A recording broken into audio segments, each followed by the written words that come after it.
r/AskReddit. What is a psychological trick you know to really duck with someone? When disagreeing with someone, try replacing but with an. It is remarkably disarming/disconcerting when the person you are arguing with stops arguing with you and you don't realize it. At work, when a client wants something I can't accommodate, I agree with them, then restate what I just said. Works wonders. At my sister's work they do this with clients, but instead of saying no when they need to, they say yes and to disagree. Apparently it helps keep people from feeling wrong or upset. My boss handles stress terribly, so in one-on-ones, he tends to snap and spend the hour complaining about people. Sometimes people end up getting chewed out or yelled at in a meeting that's supposed to be about their development. When I first began in my department, he noticed me putting on perfume and said his wife wears the same one. It's not anything fancy, just one that's widely known. Every time I go into my one-on-one with him, I apply the perfume right before. He generally speaks very softly to me and doesn't snap at me like he does with others, and I'm pretty sure it's because he smells me and thinks of his wife. Ducked up that it takes that to get a manager to treat you humanely, but it works. He knows the smell of fear. She is here. Tammy 1 is here. You can tell by the sulfurous smell in the air. Easiest way I know is when walking into an elevator, don't turn around and look at the door. Just stare at the wall in front of you after you hit your button.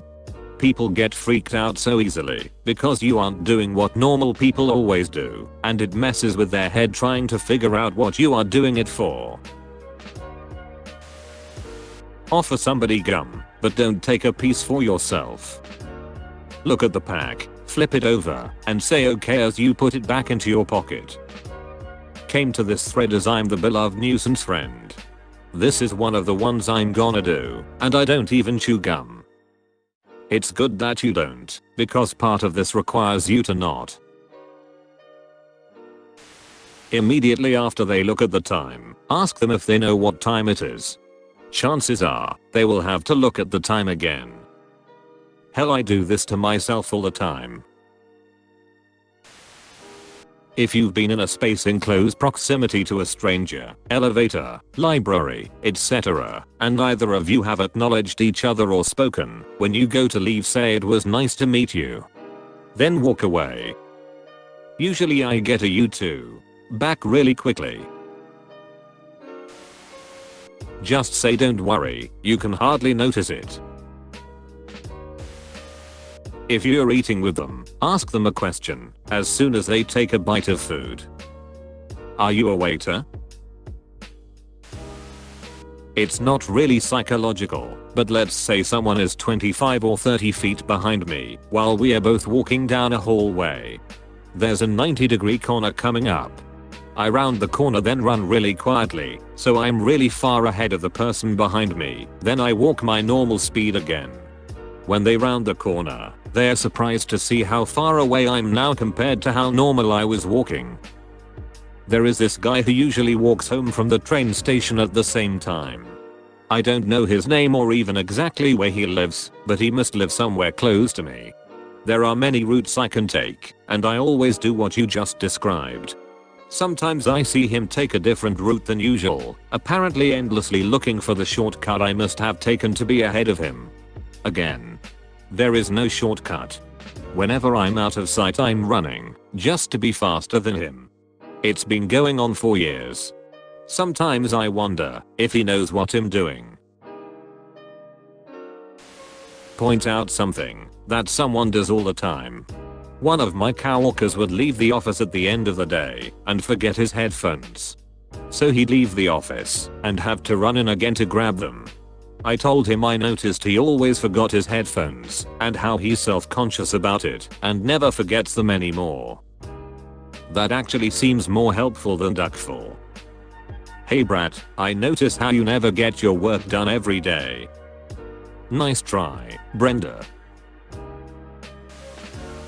Adding real quick to the end of a request adds a sense of urgency that compels people to do whatever you tell them. Example, Derry, give me your wallet real quick, and before you know it, Derry hands you his wallet. For me, is also powerful when asking someone to do something. People like to think they are doing a favor for someone as opposed to just performing an action after being ordered. Tell someone you want to play rock paper scissors. As you're both getting ready to count down, compliment their shirt or something to throw them off, and start counting down. Then, you pick rock. When you interrupt someone's concentration during the game, they automatically go to the most recent thing in their head, which will be scissors, rock, paper, scissors. It works every time, until they realize you're ducking with them. To make it even more effective, compliment their scissors. Stare at their forehead while they are talking. It really freaks people out. Jim was onto something. Generally anywhere that isn't their eyes, but forehead works best. My friends always stare at my boobs when we are talking and it drives me insane. My eyes have always been fucked up, where one of them sits higher than the other.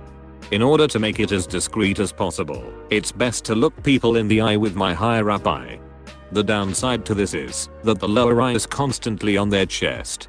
Not a big deal most of the time. I'm usually only paying attention to the upper eye and basically filtering out the lower one. But if it's a woman in a low-cut shirt that I have to interact with, I have to continue on like my brain isn't getting increasingly uncomfortable with one eye staring into their cleavage. It's been proven that people will stand in a long queue, even if they have no idea what it is for. People do it all the time at festivals and things. Start a queue with your friends in front of a trash bin or something innocuous.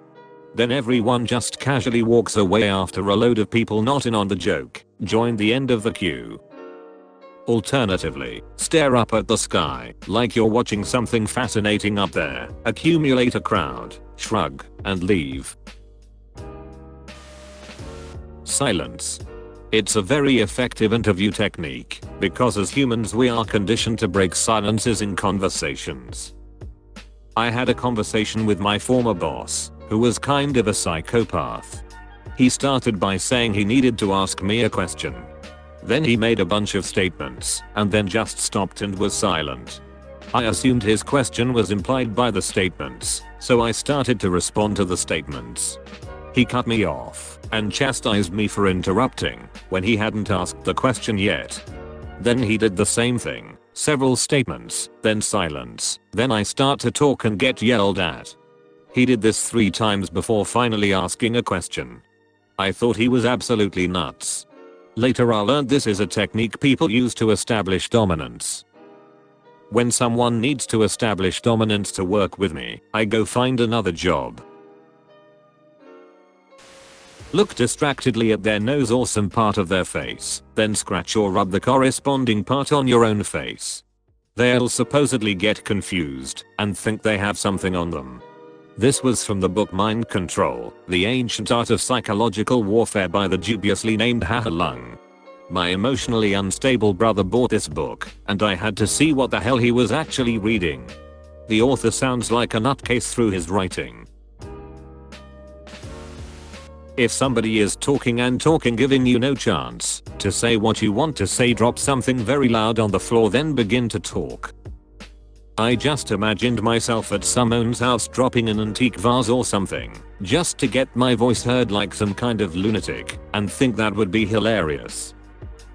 That's called being a cat.